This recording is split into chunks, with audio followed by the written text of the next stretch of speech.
ask the bishop to allow us to observe a major feast on a Sunday, as long as it's not during the seasons of Lent or Easter or Christmas. And it's not one of those seasons, and so we typically move the Feast of the Transfiguration to the first Sunday in August in order for some extra baptisms. We love big baptismal days, and St. Paul's usually needs 6 of those days rather than the 5 normally appointed. So today's a festival day because of that, and so you'll feel some of that festive aspects of our worship. If you've already been to church, you felt it, and you'll certainly feel it at the 11 o'clock service as well.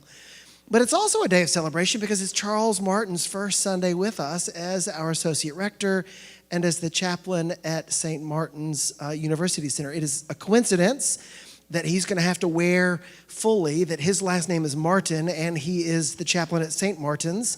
And you'll probably hear me over the next few years stumble over that a number of times because my brain isn't quite caught up with that yet. But I'm so glad that Charles is here. What I hope that we will do together is kind of get to know each other.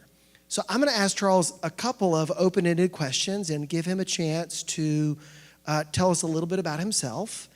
And then I'll let y'all ask him some questions, and I'll bring the microphone around the room so that you can ask him questions. But before we're finished, I want to give Charles the chance to ask us questions. I want him to be able to ask us what we know, what we care about, what we're excited about, and give people in the congregation, the audience, a chance to respond to those questions. So look forward to that as well. But I'm glad all of you are here. And welcome to you, Charles. Glad that you're here.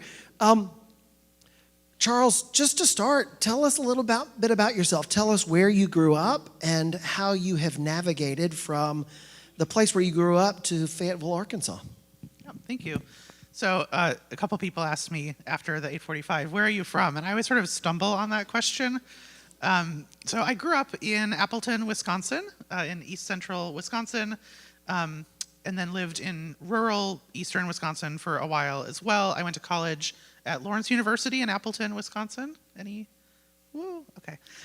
It's a small liberal arts college.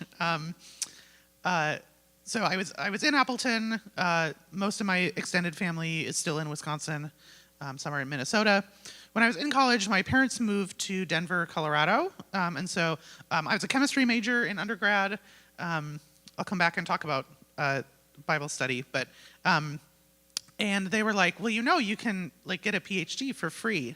And so I was like, oh, okay, I'll just do that.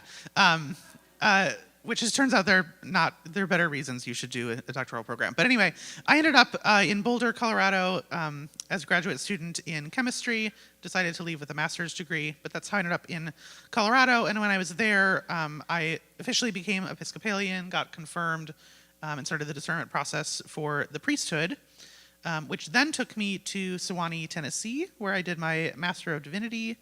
So I was there for 3 years. And then most recently, I was in New Haven, Connecticut at Yale Divinity School and the Institute of Sacred Music doing a Master of Sacred Theology in Liturgical Studies. So my sort of academic interest is in baptismal theology, which, if you've already heard my sermon, won't come as a surprise. Everything is about baptism. So studying baptismal theology and the development of the 1979 prayer book.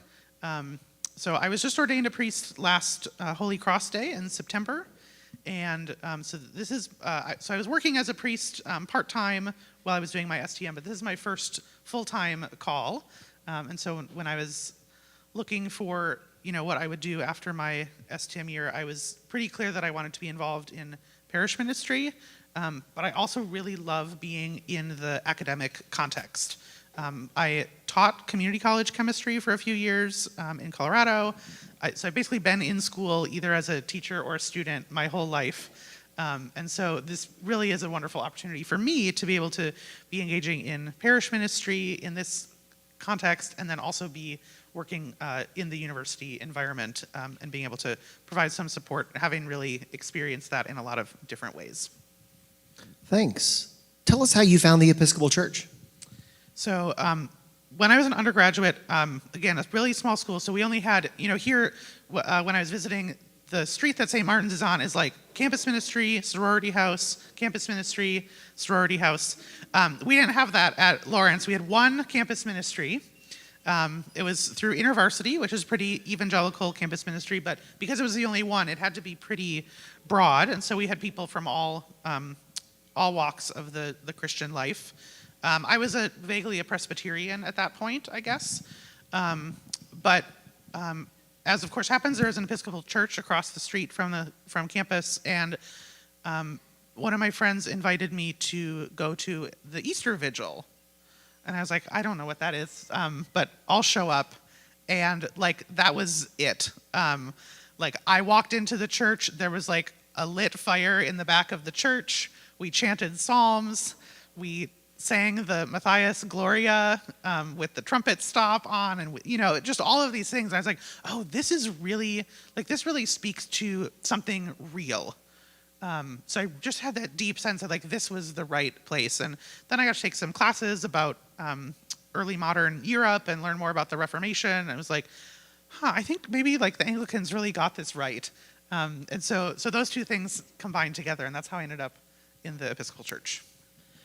I heard you mention trumpet stops, which suggests that you know a thing or two about music and about the organ. Tell us about your love of music and your experience with music, either as an amateur or a professional, or how it shapes your ministry as well. Talk a little bit about your relationship with music. Yeah, thank you.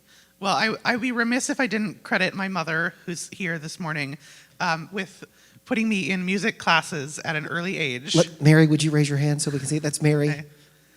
Hi, Everybody Mary. say welcome to Mary, yes. So she felt that it was really important for me to receive music education. So I started music classes as a young child, grew up taking piano lessons, singing in church choirs, played in band in high school. And then when I got to college, I was elected, which is not how people are usually hired these days, except for bishops, but I was elected as the leader of the handbell choir at my church. So got sort of thrown into like directing an ensemble, which was just a lot of fun. I was section leader in the choir, I took organ lessons, and then at Sewanee, we had a schola that sang weekly choral evensong that I was able to be a leader on. We went, I know your choir just went on a trip to the UK. Schola went on a trip in 2022 and sang at Westminster Abbey, which was just a lot of fun. So I've always been, like, church music is just sort of part of who I am. I'm an amateur in the sense that I love it, which my friends who are professional musicians remind me when I have like imposter syndrome. They're like, it's really important to have people who just love doing it. So that's me and music. Does music have anything to do with you accepting a call to come here? Definitely. So when I was here, I unfortunately wasn't able to visit on a Sunday, but thanks to your wonderful live streaming ministry, I was able to see what Sunday worship looked like. But Evan took me to a chamber music festival opening concert that was being held here on was that Friday night when I was here, and we just had a great time. There was like one performance by each little ensemble of the faculty, so we got just a taste of that. So knowing like the music scene in the community, and then also the really strong and commitment to Anglican church music that happens here at St. Paul's was really important for me to, it's how I worship, and so to be able to be around that is really important to me. Thanks. I'll ask y'all to ask some questions in just a minute, but I have a couple of more questions for Charles. Charles, tell us about, you said a little bit about InterVarsity and your first exposure to campus ministry. You've talked about teaching chemistry at a community college. Have you had any other experience with campus ministry, and what is it about St. Martin's and campus ministry that you get excited about? What is it about being in the academic setting in ministry that you find appealing? Thank you. So like I said, I was part of InterVarsity, and I got tapped to be a Bible study leader, and I was tasked with the men's Bible study, which is like doomed to failure. And we had a great time. I led it for 2 years. We read the entire Gospel of Luke. So like every week we would read like a really small section, and we would go super in depth. And then it sort of devolved in a good way to like sharing our own experiences of faith. Like I said, it was a diverse group. So we had evangelicals, Protestants, Catholics, Orthodox, so we were able to share our different understandings of worship, our different spiritualities. So it really became a time of fellowship and formation and supporting each other in the college context. So, as I look back on like a call to ministry, I was like, oh, that was actually really formational. I didn't have the words to describe that then. But then when I moved to Boulder, the parish I went to was across the street from the university, St. Aidan's in Boulder. I was going to church shop. There are 4 Episcopal churches in Boulder, which is the size of Fayetteville. So imagine the congregation of St. Paul's, but spread out over 4 different churches. That's what it is. But I went to the one that was closest to me first, and then I never went to any of the other ones. But St. Aidan's also had a campus ministry that was housed at St. Aidan's, a combined Lutheran Episcopal campus ministry called Bread and Belonging. So they had like a Tuesday night dinner and formation. They had some worship opportunities. And because of sort of the history of St. Aidan's, they also had a real culture around discernment. So part of that ministry was me being able to discern my call to the priesthood, but also being, in this group of younger people who were really associated with the parish. So I didn't even always go to the Tuesday dinners, but on Sunday, we would have at coffee hour, we'd have 2 or 3 tables of college and maybe a little bit post-college age graduate students who were just part of the parish community. And so something that really excites me about being here at St. Paul's and St. Martin's is the really close relationship between the campus ministry it's wonderful that you have a space that's right on campus, and I'm really excited about that. And it's not completely disconnected from the parish life, and students are able to come here and parishioners are able to go there, and we can share in this life together. My first Sunday at St. Aidan's, like a couple rows in front of me were like, oh, you must be a new student, because like it was August, and like hugged me and like asked me all about myself, right? And like having those connections with people, having connections with students, but then also with people who aren't students and who are living their own faithful lives and getting to learn from them, I think is really, really important. And when we think about the dimension of campus ministry as like helping people build a lifelong faith, which I think is really important, being able to connect with people in the parish and maybe with different ministries in the parish that they're really passionate about, I think is really exciting, and the soil is really fertile here to build on those connections. So I'm excited about campus ministry. Like Evan said, I've been worked at a college, and I was teaching chemistry during COVID. So we had to pivot to Zoom, and we all lived through this. But like it became like 40% chemistry and like 60% pastoral care. And so I've done college chaplaincy as a professor. So I'm really excited to do it like as a priest and have that be the thing that I'm actually supposed to be doing. But really, one of the things that really makes me excited about doing it in this place is the connection to St. Paul's. So I'm sure I'll annoy people in both places by constantly referring to the other one, because I don't really. And part of the thing that's exciting is that I am new here, and so I don't fully understand the history yet. And so I see St. Paul's and St. Martin's as one thing, and so I will treat them that way and really see a unity between everyththing that we're trying to do in both places. I'm really glad to hear that, and you've heard me talk about that too, so I'm thrilled. I think I have one or two more questions. Was St. Aidan's your first Episcopal church where you were actively a participant? Can you talk about the Episcopal churches that you've been regularly a part of since then, including field ed parishes at Sewanee and maybe even the worshiping community in seminary, and just sort of touch on them and just name 1 or 2 things that maybe you've learned or impressions that you've taken from each of those communities to help us just realize the breadth of the Episcopal Church and the breadth of experience and context that's brought you to us. Yeah, thank you. Yeah, so I'll start with St. Aidan's.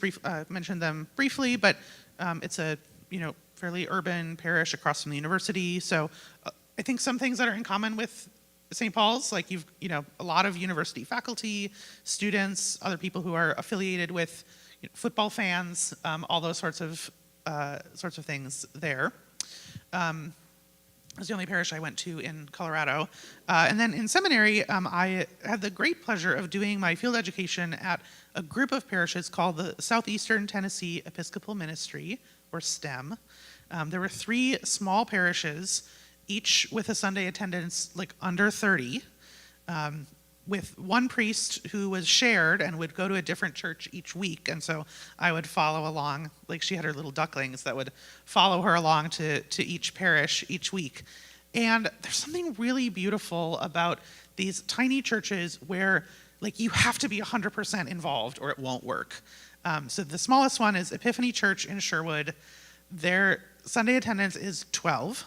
And it is the same 12 people, and they're all there every week, and they all have their job that they do to make that church run. And we had a new couple come when I was there. They started going, and one of them wasn't baptized, and one was from another church, so they were going to get baptized and received into the Episcopal Church. So we did a formation program for them, and the entire congregation came every week to the after-church formation program. And just to support them, and of course they learned stuff too, but there's this real sense in small parishes of like everyone is all in because they know how important their individual contribution is. And then of course I got to worship in the seminary community. So at Sewanee we have chapel 14 times a week, morning prayer, evening prayer, and Eucharist every day. With variety of contexts. Some of them are just spoken. A lot of them have music. So we very quickly learned how to chant the psalms and the canticles. Like I said, we had choral evensong weekly. So I was able to sing in choirs, officiate song offices, preach, all those sorts of fun things. And there's something really exciting about being in that sort of community too, where you all go to class together, and there were several times where like we'd be talking about some passage of scripture in class, and then it would turn out that was the assigned text for the Eucharist. And so we would hear it in a new way because we'd all just been talking about it together. And we also got to join with the undergraduates. How many of you have been to Sewanee? Okay, a few. So there's the seminary chapel, but then there's All Saints Chapel, right? And it's this beautiful neo-Gothic structure. I love when tourists think that it's from the 13th century. It's like how they're like, oh, this cathedral is really old. It's not a cathedral, and it actually was finished in 1980. But it's a beautiful space to worship in, and for Holy Week, we combined services, the seminary, the parish church in Sewanee, and the undergraduates. So we would have these really full Holy Week liturgies in a beautiful space. And not only were the liturgies really good, which you can tell is something I care about, but also you're with these people that you spend your whole life with, and it just was a whole community endeavor. That was really special. Then I moved to New Haven, and there's an Episcopal seminary at Yale as well, Berkeley Divinity School. And I didn't do a Berkeley certificate because I went to Sewanee, but I was able to worship with them and see some of the things that are different, and a lot of things that are the same because we use the same prayer book. So that was really lovely. The parish I worked at was St. Luke's in Darien, a little bit closer in size to St. Paul's. Darien is really a suburb of New York City, but it's an hour away because that's how New York works. So that was a great environment to be in. They had a lot of young families, a really strong children's chapel program, which I didn't have a lot of experience with, so that was really great to be part of that there. And then I also served a very tiny bit at Christ Church in New Haven, which is the flagship Anglo-Catholic parish in that region. So I got to play at their east-facing altar and do a lot of different hand gestures and stuff, which I had a great time doing. And I had this little congregation. It was Wednesday Mass, and usually there were 3 of us. And there's something really, really special about the commitment of that congregation to offering those services. That the prayer is going on daily, the same as morning prayer here. This daily prayer is going on, and even if you can't make it, even if there's just a couple of people there, knowing that prayer is happening and that you're part of that life of prayer, however much you can participate in it. So it was really an honor to be able to share in that particular ministry. Thank you. My last question, and then I'll turn it over to you all. You are deeply faithful and you deeply love the church, but you do things other than come to church and pray.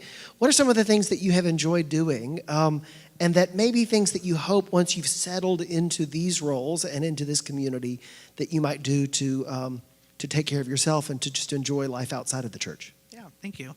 One of the things is music, and of course, growing up, before going to church was my job, I was able to get most of my musical outlet through church choirs, but I sang in college choir, and one of the other things, this is like the nerdiest thing about me probably, one of the things I really enjoy is singing Renaissance polyphony, and it is really fun when you know like 4 other people that also enjoy sight singing Renaissance polyphony, and you just like get together with like some popcorn and like you sing through something, you laugh at how poorly it went, and then you move on with your lives. So if you're one of those 4 people, let me know, because I know that they're here in Fayetteville, and I will find them, and we're gonna have some fun sight singing and see what other musical opportunities are out in the community. And I also really love being outside. So I grew up in Wisconsin, which we're right on the edge of the Kettle Moraine State Forest. So our backyard, when we moved to rural Wisconsin, looked out over a cornfield, and then on the other side of the road from the cornfield was state forest. And just to be near that, to go walking, of course, then I lived in Boulder, which the only thing to do there is be outside. And then in Suwanee, so I really love being outside. So I'm really excited about all the different parks that are here and trails to just like go walking, maybe go camping once it gets a little bit cooler and less humid. So yeah, looking forward to that. It will. Yeah, I'm told Eventually. it will. It will. Well, what about y'all? What questions do y'all have for Charles? Alex has got a question. She's eager for this one. Yeah. I'm one of those people. Alto. I just want to know what you sing. I usually sing countertenor these days. I started off as a tenor, and then was able to be in choirs where they had room for me in the alto section. So I'm in that. So usually if there's 5-part music, I usually sing quintus.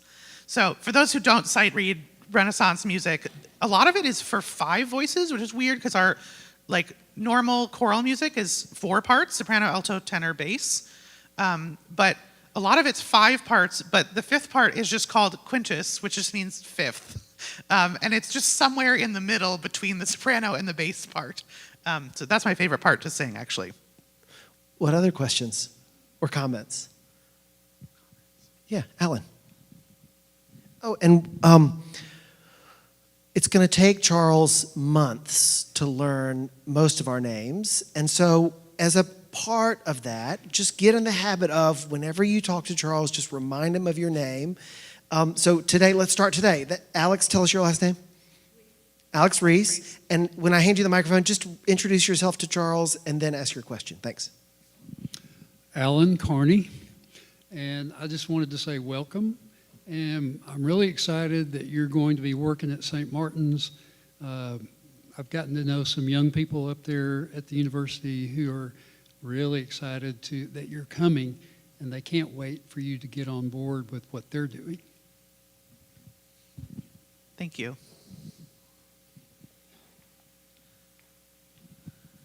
I'm Adam Roberts, and St. Martin's was a huge part of my 20s, so I'm curious about some of the ideas or programs that you're bringing. Yeah, thank you. Yeah, it's such a formative time, and for people who are able to experience campus, I'm glad you're still in church, right? Like that's so for people. So at St. Aidan's, there was this really sweet older woman who wanted us to like move the church away from the campus and like stop doing campus ministry. And we were like, well, no, this is really important. Like, and not just in terms of like ministering to the college students, but also in terms of like, these are people who are going to like keep coming to church. And if this is something we believe is important, like we want to foster that. So I'm really interested in the sort of faith formation aspect, and people have a lot of questions. And one of the things that's beautiful about the Episcopal Church is that we welcome asking questions. And so I'd love to do some just exploration of these deep questions about the faith. What does it mean to live as a Christian, and maybe particularly as an Episcopalian in our current political climate, in the state of Arkansas? Like, what does that look like, and how do we live our lives faithfully, right? Not just on Sunday morning or on Tuesday night, but throughout our lives. And I also do like to have fun, although sometimes that's second. So I'm excited to be with college students who will help me have fun and just building community with each other, because college can be a really lonely time. And so one of the other things that I think is important about St. Martin's is that it provides a place for people to just be together. And so excited to just have some fun together.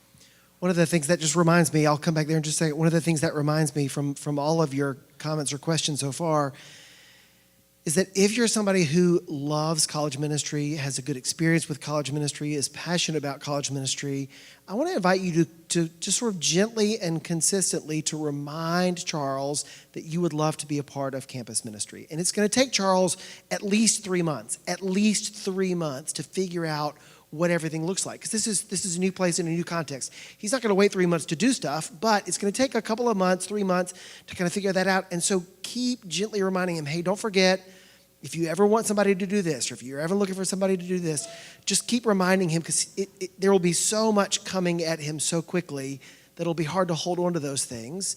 It'll be real. It's always lovely when you're new in a community if people will gently say, whenever you're ready, let me know, because I want to be a part of that. Because if I said to Charles right now, who are the 10 people that you want to invite to be a part of this ministry? You know, he's met about 10 of you, right? So anyway, so just be patient, but be persistent and gentle as you offer yourself for that ministry, and trust that in time he'll figure out how to get you plugged in.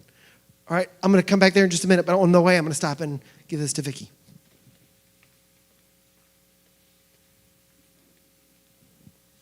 Hi, I'm Vicki Owens-Herod, and we have a connection. I just wanted to say welcome very much to St. Paul's. We're excited to have you. Krista Diaz in Colorado is our connection, so I just wanted to say welcome. Thank you. I appreciate that, and I love Krista. She was the chair on the Commission on Ministry, which is one of the many different committees that one has to meet with during the ordination process, and Krista was very helpful to me during that time. So thank you. Great to meet you. I'm going to stand up so you can see me. My name is Rick McKinney, and it's not a question, it's a recommendation, suggestion to meet your neighbor. You're next to the Kappa House across the alley at St. Martin's, and Marjorie Schlegel, who is the house mother, she'll be returning pretty soon for the fall semester. She comes to St. Paul's on Thursday night for yoga. Great. And so I recommend, she tells me there's sometimes a little drama that happens at the Kappa House, but the girls are pretty well behaved, and I think you'll find them as good neighbors. Thank you.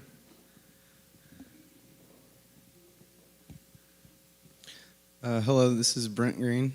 I really like the idea of the Christian ministry and outdoor activities. It's what really helps to remind us of what God gave us and how to enjoy the little things in life, just like rivers, lakes, waterfalls. And I hate to say this, but personally, from my own experience, I move away for 4 years. I come back, and all of my hobbies are only healthy outdoor stuff. And I grew up going to church, I always have been, but somehow I'm all alone.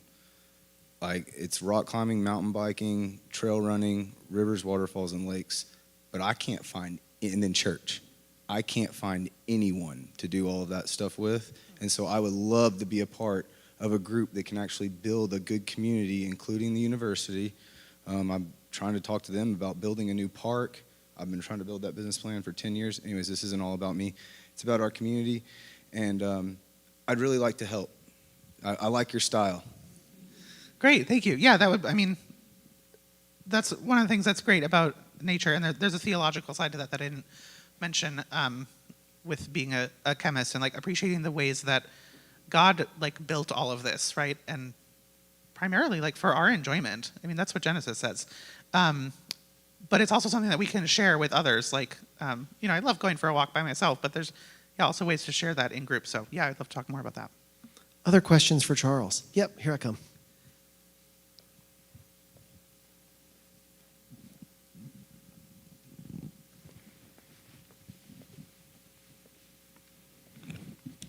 Hello, I'm Mark Harris. Just as an aside, I've been to Sewanee, and it's an absolutely beautiful place. Here in the environment there. But I was just wondering, for lack of a better word, are you doing something in the realm of like public relations type of thing, where you're actively doing stuff with, I don't know what word I'm looking for, but just, you mentioned outreach, but I was just wondering what those ideas might be. Yeah, thank you. Tomorrow is my first day in the office. Oh, sorry. So I will be doing those things. Yes, because I think one of the challenges that like the church faces, right, is like, how do we get the word out, right? Like, we believe that what we're doing is really great. How do we invite others to join? And a big part of that is that we invite others to join. So if you know any students, tell them about St. Martin's. But also, yeah, I'll be working on ways to make sure that we're really visible on campus, and that we're able to clearly communicate like what our programming is. Other questions for Charles? Well, Charles, what about you? What questions do you have for this community? And I'll let volunteers raise their hand to offer an answer. Any questions you have for us? Yeah, my first thing I want to hear from people is, what is your favorite like thing that you do at St. Paul's? So your favorite like program, or part of the church year, or something like that. What's your favorite thing?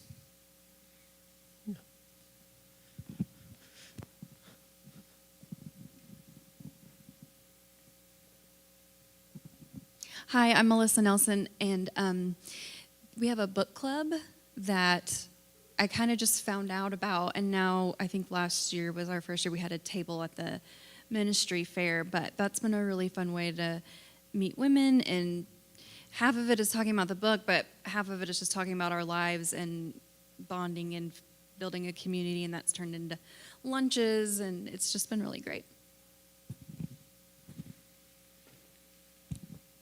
My name is Dave McMath, and you mentioned Children's Chapel, and so I work with the Children's Chapel here, the little pull-out service, and it's a wonderful way to meet young families and to get a lot of energy from the young kids here. And I think it's a wonderful offering that we have. And if anybody wants to volunteer to help, you're welcome to come see me afterwards. Other favorite things? There we go. Here I come.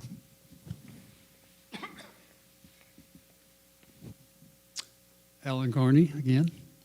Aside from a beautiful Sunday service that we offer now 4 times a week, every Sunday, I really enjoy our commitment to social and racial programs, and we have a great group with our Becoming Beloved Community and our offering of the curriculum of Sacred Ground, which I think you will also enjoy. Thank you. I like a lot of things about St. Paul, but one thing that popped in my mind is I appreciate being able to go with like-minded people and learn about my community, my small community here, or the larger community in the state or nearby states, and what we can, just learning about. Anyway, that's what I like.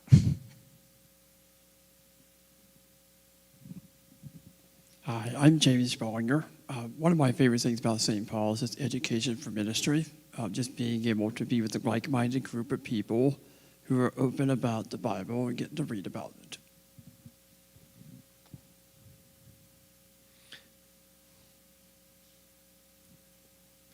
Kristen, and then we'll ask for your next question.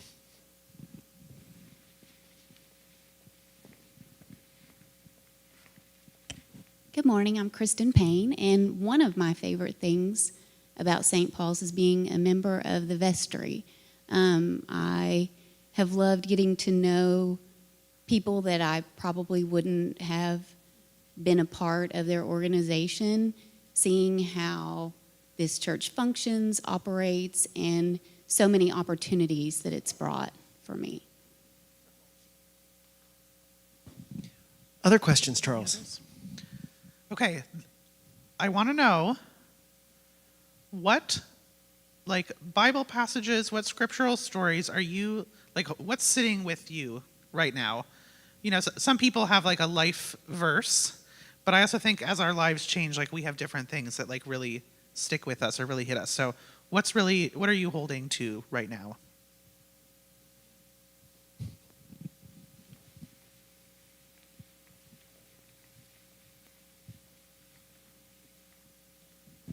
I'm always ready for a scripture.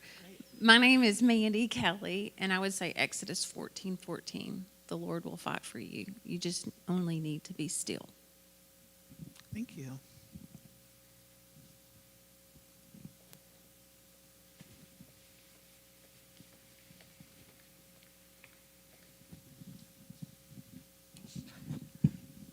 This it's not going to. I don't know how this will come out, but my favorite is Romans 12:12. But I can't repeat it to you because I don't have that good a memory. But I do remember the numbers whenever I go to that one. Would you say a word about why you like that verse? Something. It's an outreach thing. Something about be peaceful to others. Whatever.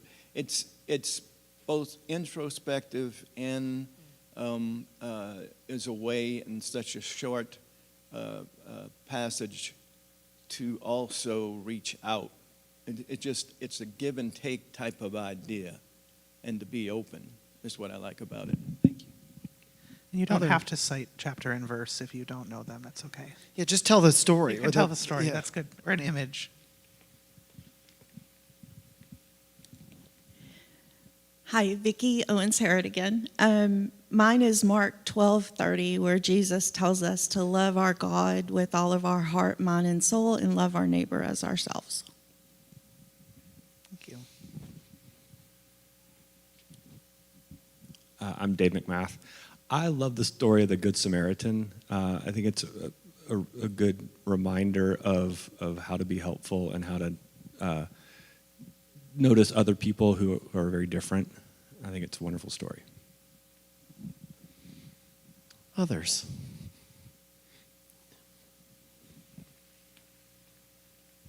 I thought it was Matthew, but I wasn't sure, so I looked it up. But it is Matthew. Seek ye first the kingdom of God and his righteousness. Yes, that resonates with me, and I hear that in my head often.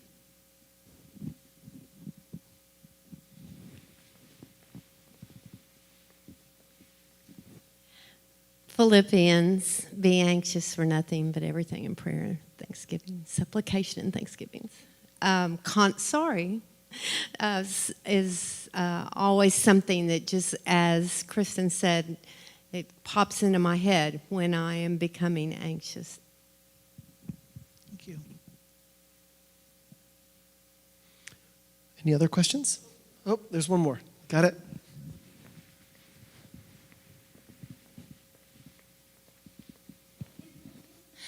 My name is Bailey Payne, and this isn't necessarily a verse, but something that always sticks with me during announcements before we continue the service. Whenever we say, whoever you are, wherever you are welcome at this place, and you are welcome at God's table. I know when I was in college and people would ask about the Episcopal Church, that's always what I would say. We're a welcoming community, and that's just something that I always love promoting, so. Thank you.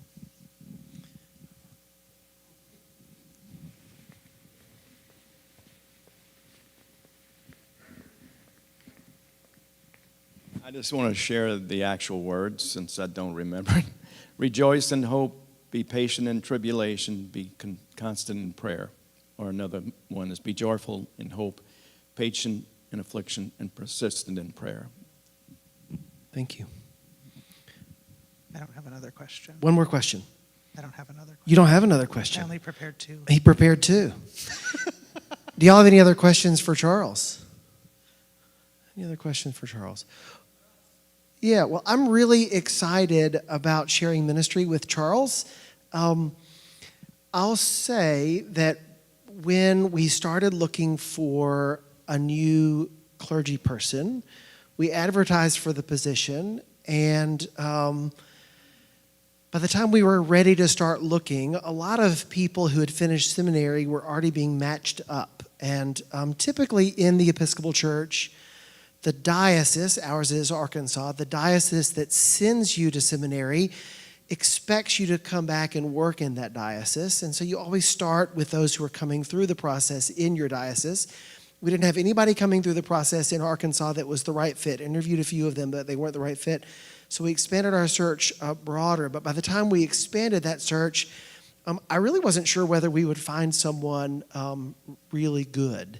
But we did. And part of the reason that we found someone really good is that Charles did that extra year after seminary, that STM at New Haven, which kind of disrupted his schedule. But also, Charles is so good that he was really picky about the place where he would go.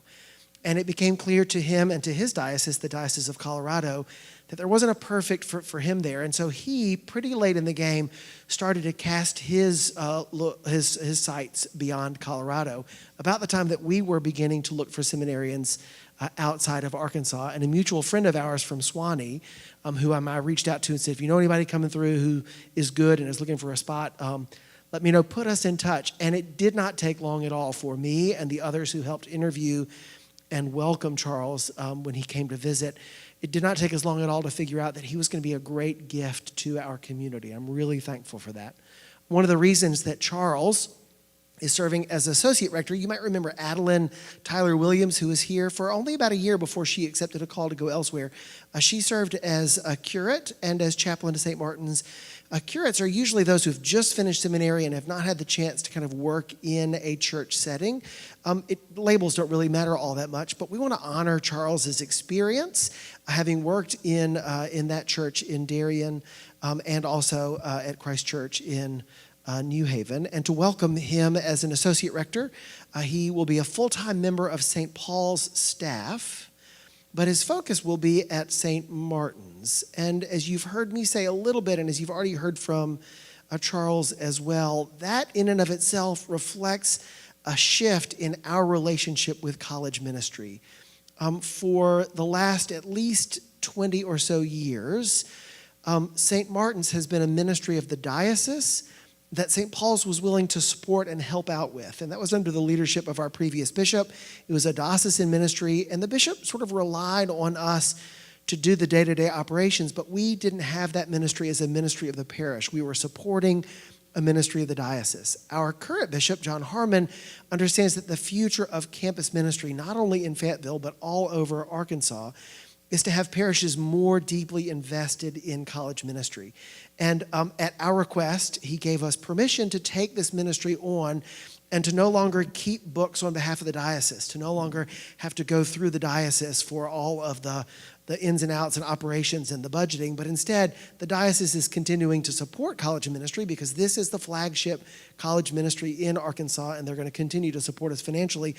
But they've kind of said, St. Paul's, you are the right person to dream up this vision. And because of that, really, for the first time, we are able to talk about this as one worshiping community. Of course, on campus, we'll be attractive to certain individuals and in certain times, but we don't want to distinguish between what happens at St. Martin's and what happens at St. Paul's. We trust that this is the Episcopal Church in Fayetteville. And just as our youth program in the youth building is for those grades 7 through 12, St. Martin's is primarily geared to those who are students, faculty, or staff at the university, but it's also involving all of us. So if you long ago checked out of college, if you long ago finished campus ministry, I'm still talking to you because it's important for us to be present on campus, to be present at St. Martin's, and to be welcoming to those from the university community who would come to St. Paul's. And I think Charles is the right person to help us build that connection so that we can really see how St. Martin's in college ministry is ministry of St. Paul's, not just a ministry that we support. So I'm really excited about that. Thank y'all for being here. Thank y'all for welcoming. Let's say welcome. Thank you. And I'll continue to encourage Charles to reach out to us and to ask us for help as he seeks to grow this ministry among us. Thank y'all so much.